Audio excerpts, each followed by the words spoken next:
कहानी की शुरुआत में हम टाइलर नाम के एक अमीर लड़के को देखते हैं जिसने अपनी गर्लफ्रेंड मार्गॉट के साथ डिनर डेट पर जाने का प्लान बनाया। वो दोनों हॉथरोन नाम के एक महंगे रेस्टोरेंट में जाने वाले थे जिसका मालिक शेफ जूलियन था। ये रेस्टोरेंट एक आइलैंड के बीचों बीच बना हुआ था, इसीलिए वो दोनों एक बोट लेकर आइलैंड तक पहुंचे। उनके अलावा वहाँ और भी कई अमीर लोग मौजूद थे। खैर जल्द ही सब लोग रेस्टोरेंट में पहुंचे जहाँ हेड वेट्रेस एल्सा ने उनका स्वागत किया। फिर उसने सारे गेस्ट्स को पूरा रेस्टोरेंट घुमाया। एल्सा ने कहा कि यहाँ का स्टाफ बिल्कुल परिवार की तरह मिलजुल कर रहता है। वो सब सुबह 6 बजे से लेकर रात 2 बजे तक मन लगाकर काम करते हैं। आखिरकार सारे गेस्ट रेस्टोरेंट में जाकर अपनी अपनी सीट्स पर बैठ गए। उनके ठीक सामने किचन थी जिसमें कई सारे शेफ बड़ी बारीकी से डिनर तैयार करने में लगे हुए थे। तभी एल्सा ने सभी गेस्ट को समझाया कि देखो खाना आपके सामने ही बनेगा, लेकिन फोटो मत खींचना, वो अलाउड नहीं है यहाँ पे। इसके बाद जब उनका मेन शेफ वहाँ पहुंचा तो एल्सा ने उसे बताया कि टाइलर अपने साथ किसी मार्गॉट नाम की लड़की को लाया है, लेकिन उसका नाम तो लिस्ट में है ही नहीं।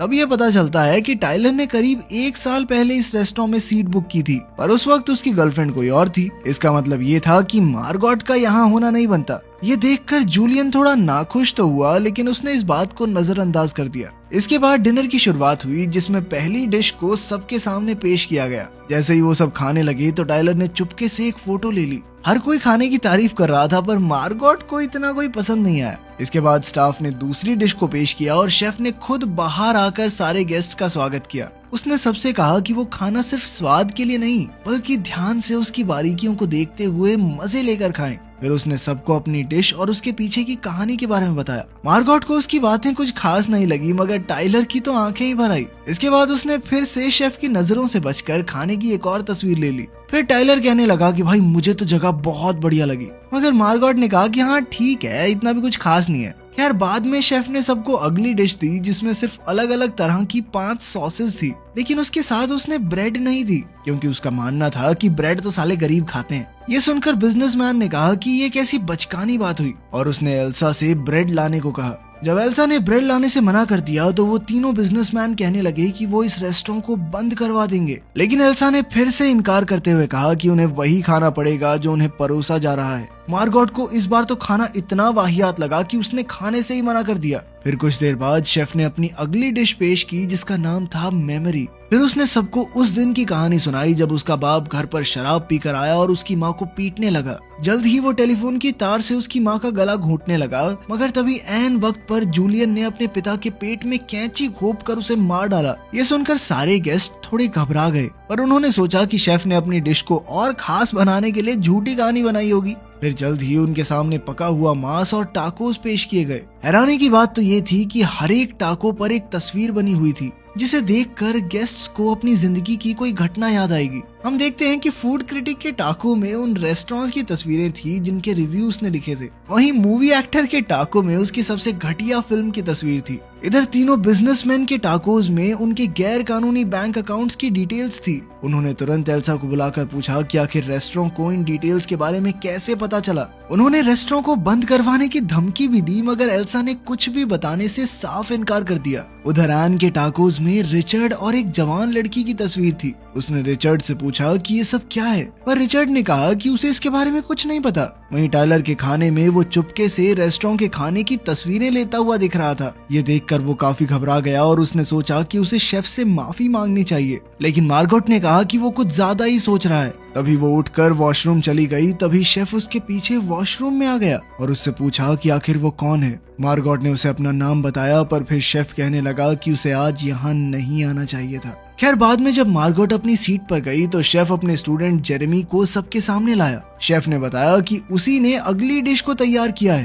पर जल्द ही वो जेरेमी की बेइज्जती करने लगा और कहने लगा कि ये कभी भी एक बेहतरीन शेफ नहीं बन पाएगा। पर तभी अचानक से जेरेमी सबके सामने मारा गया, जिसे देखकर सब बुरी तरह से डर गए। और जूलियन कहने लगा कि ये तो उसके शो का एक हिस्सा है। कुछ देर बाद वो सब फिर से बैठ गए, पर रिचर्ड ने कहा कि वो बाहर जाना चाहता है। एल्सा ने उसे बार बार अपनी सीट पर जाने को कहा, पर वो सुनने को तैयार ही नहीं था। तभी अचानक रेस्टोरेंट के स्टाफ ने उसे पकड़कर उसकी एक उंगली काट डाली, जिसे देखकर सबके होश ही उड़ गए। इसके बाद सबको चेतावनी दी गई कि अगर उन्होंने यहाँ से भागने या शेफ के बनाए हुए खाने को खराब करने की कोशिश की तो उन्हें इससे भी ज्यादा भयानक सजा मिलेगी। ये सुनकर बाकी सब बुरी तरह डर गए, पर टाइलर चुपचाप बैठकर अपना खाना खाता रहा। फिर कुछ देर बाद जूलियन ने मार्गोट को किचन में बुलाया और अपनी असलियत बताने को कहा। शेफ ने कहा कि उसने दिन रात मेहनत करके इस डिनर की तैयारी की थी, पर उसकी मौजूदगी से सब कुछ खराब हो रहा है। शेफ ने उसे बताया कि आज यहाँ आए हुए सभी गेस्ट्स की मौत हो जाएगी।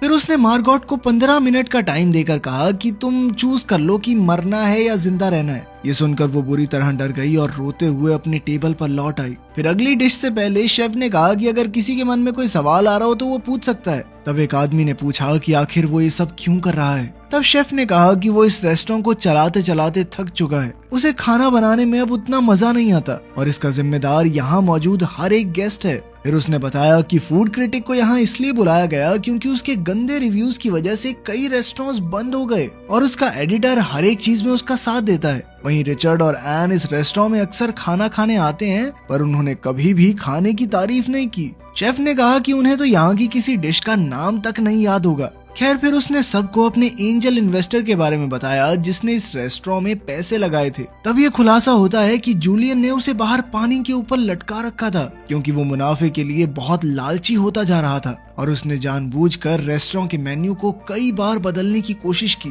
तभी अचानक शेफ ने उस आदमी को पानी में डुबोकर सबके सामने मार डाला। फिर 15 मिनट बाद उसने मार्गोट को अपने ऑफिस में बुलाया और उससे पूछा कि उसका रिचर्ड से क्या नाता है। आखिरकार मार्गोट ने खुलासा किया कि वो एक वैश्य दरिंदा है और उसका असली नाम है एरिन। पहले वो रिचर्ड के लिए काम करती थी और रिचर्ड उसे खूब पैसे देता था। ये सुनकर उसने एरिन को वापस टेबल पर भेज दिया। फिर अगली डिश लाने से पहले शेफ ने टाइलर से पूछा कि वो यहाँ क्यों आया। तब टाइलर ने कहा कि वो तो इस रेस्टोरेंट में कई महीनों से आना चाहता था और जैसे ही उसे मौका मिला उसने टिकट बुक कर ली। टाइलर ने कहा कि वो एरिन को साथ इसलिए लाया क्योंकि उसकी गर्लफ्रेंड ने उसे ऐन वक्त पर धोखा दे दिया। ये सुनकर एरिन को गुस्सा आ गया और उसने टाइलर पर हमला बोल दिया, पर स्टाफ ने जैसे तैसे उसे शांत किया।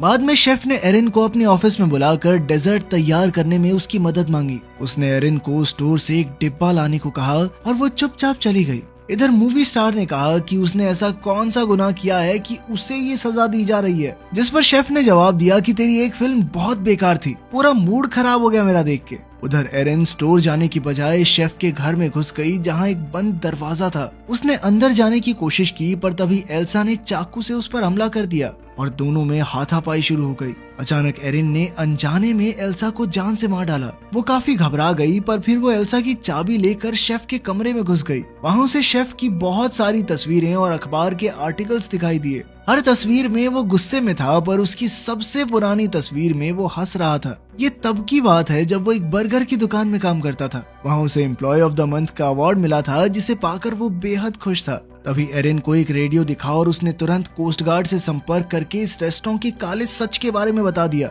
इसके बाद वो डब्बा लेकर रेस्टोरेंट लौट आई। जल्द ही कोस्ट गार्ड रेस्टोरेंट के बाहर आ पहुंचा तो जूलियन ने सबको धमकी देकर कहा कि कोई भी उसकी शिकायत नहीं करेगा, ठीक है। फिर गार्ड ने अंदर आकर कहा कि उसे यहाँ कई सारे कत्ल होने की खबर मिली है, पर फिर शेफ कहने लगा कि यहाँ तो सब कुछ ठीक है। तब गार्ड ने मूवी स्टार को पहचान लिया और उसका ऑटोग्राफ मांगा और मौका पाते ही स्टार ने अपने ऑटोग्राफ के साथ लिख दिया कि हमारी मदद करो। ये देखते ही गार्ड ने अपनी बंदूक शेफ की ओर तान दी। आखिरकार सबने चैन की सांस ली और गार्ड को शेफ की सारी सच्चाई बता दी। मगर तब ये खुलासा होता है कि गार्ड की बंदूक तो नकली थी और सारा स्टाफ हंसने लग गया। फिर शेफ ने कहा कि ये कोई गार्ड नहीं है, मेरे लिए काम करता है ये। आखिरकार शेफ ने आखिरी डिश पेश की तो एरिन को एक तरकीब सूझी। वो कहने लगी कि उसे खाना पसंद नहीं आया। इससे शेफ थोड़ा परेशान हो गया और पूछने लगा कि क्या पसंद नहीं आया तुम्हें। वो कहने लगी कि उसे बहुत भूख लगी है और शेफ उसे अच्छा खाना नहीं खिला पाया। ये सुनकर तो शेफ की ईगो पे बात आ गई और वो एरिन से पूछने लगा कि वो क्या खाएगी। तब एरिन ने कहा कि वो अमेरिकन चीज बर्गर और फ्राइज खाना चाहती है, जिसके बाद शेफ तुरंत किचन में जाकर खाना बनाने में जुट गया। बर्गर बनाते हुए उसे अपने पुराने दिन याद आ गए जब वो काफी खुश हुआ करता था। आखिरकार उसने एरिन को बर्गर दिया, जिसे खाकर वो बहुत खुश हुई। उसने शेफ की बहुत तारीफ की, जिससे वो बेहद खुश हो गया। फिर एरिन ने कहा कि वो बाकी के बर्गर पैक करवा कर ले जाना चाहती है। शेफ ने कुछ सोचकर उसे बर्गर पैक करके दे दिए, जिसके बाद उसने शेफ को पैसे दिए और जाने लगी। तभी उसने सोचा कि क्या उसे बाकियों को मरने के लिए छोड़ देना चाहिए, लेकिन तभी एन ने उसे इशारा किया कि बाहर जाकर अपनी जान बचाओ। एरिन के जाने के बाद शेफ ने उन सब का शुक्रिया अदा किया और कहा कि वो सब उसकी कला और जिंदगी की बर्बादी का कारण है। और अब वो सभी उसके आखिरी महान डिनर का हिस्सा बनेंगे। आखिरकार शेफ ने डिश तैयार की और अंत में सबको आग लगा दी, लेकिन इस आग ने उसे भी अपनी चपेट में ले लिया। वहीं एरिन बोट पर आइलैंड से बाहर आ गई और उसने दूर से देखा कि रेस्टोरेंट आग में जल रहा था। तो आपको ये अजीबोगरीब कहानी कैसी लगी कमेंट्स में जरूर बताना, और जाके अब थोड़ी बहुत पढ़ाई कर लो, ठीक है।